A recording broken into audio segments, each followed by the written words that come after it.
राज्य में होने वाले विधानसभा चुनाव को लेकर महाविकास आघाड़ी में सीटों के बंटवारे को लेकर तनातनी शुरू हो गई है।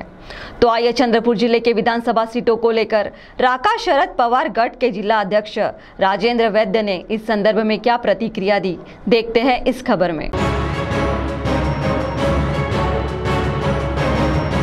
आगामी विधानसभा चुनाव को लेकर राज्य में बड़ी तेजी से हलचल शुरू हो गई है और बीते दिनों कांग्रेस के पदाधिकारी कार्यकर्ताओं में जान फूंकने तथा भावी उम्मीदवारों की तलाश में कांग्रेस ने एक समीक्षा बैठक चंद्रपुर के राधे कृष्ण हॉल में ली थी, जिसमें प्रदेश प्रभारी रमेश चेन्नीथल्ला के साथ प्रदेश अध्यक्ष नाना पटोले, वरिष्ठ नेता बाड़ा साहब थोरात, विरोधी पक्ष नेता विजय वडेट्टीवार, सांसद प्रतिभा धानोरकर, विधायक सुभाष धोटे के साथ बड़ी संख्या में राज्य के तथा चंद्रपुर जिले के वरिष्ठ कांग्रेसी नेता मौजूद थे। इस मौके पर कांग्रेस ने चंद्रपुर जिले के 6 विधानसभा सीटों पर अपने उम्मीदवार को खड़ा करने की बात कही। वहीं दूसरी ओर महाविकास आघाड़ी के घटक दल शरद पवार, राका गुट, शिवसेना उबाटा के नेता भी अपनी सीट के लिए दावा ठोक रहे हैं और अनेक नेता चुनाव के मद्देनजर विभिन्न विधानसभा क्षेत्र में सक्रिय हो गए हैं। तो सुनिए सीटों के बंटवारे को लेकर राका शरद पवार ग्रामीण जिलाध्यक्ष राजेंद्र वैद्य ने क्या कहा।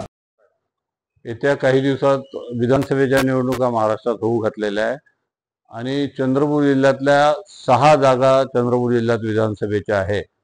या 6 पैकी बल्लारपूर विधानसभा ही राष्ट्रवादी काँग्रेस पक्षाला मिळाली पाहिजे आणि त्यासोबत बल्लारपूर सोबत आणखी एक चंद्रपूर किंवा चिमूर या 2 पैकी एक जागा, अशा एकंदरीत 2 जागा राष्ट्रवादी काँग्रेस पक्षाला मिळाल्या पाहिजे अशी मागणी आणि पाठपुरावा आम्ही आमच्या पक्षाचे नेते आदरणीय शरद पवार साहेब, प्रदेशचे अध्यक्ष जयंत पाटील साहेब यांच्याकडे केलेला आहे।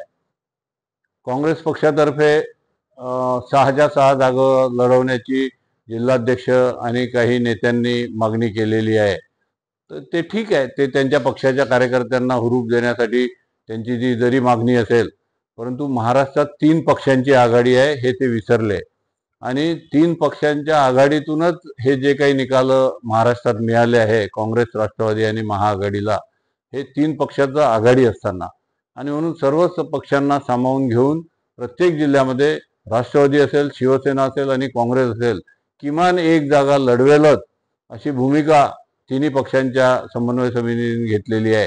त्यानुसार चंद्रपूर जिल्ह्यात बल्लारपूर आणि आणखी एक जागा शिवसेनेला, अशा 2 जागा तर ह्या 100% मित्र पक्षांना जाणार आहे। उर्वरित 4 जागा कदाचित राष्ट्रवादी काँग्रेस पक्षाला सुटतील। अब देखना यह है कि महाविकास आघाड़ी के शीर्ष नेता चंद्रपुर जिले के विधानसभा सीटों के उम्मीदवारों को लेकर क्या फैसला लेते हैं, इसकी ओर सभी की निगाहें लगी हुई हैं। CTV के लिए वैभव यारकर की एक विशेष रिपोर्ट।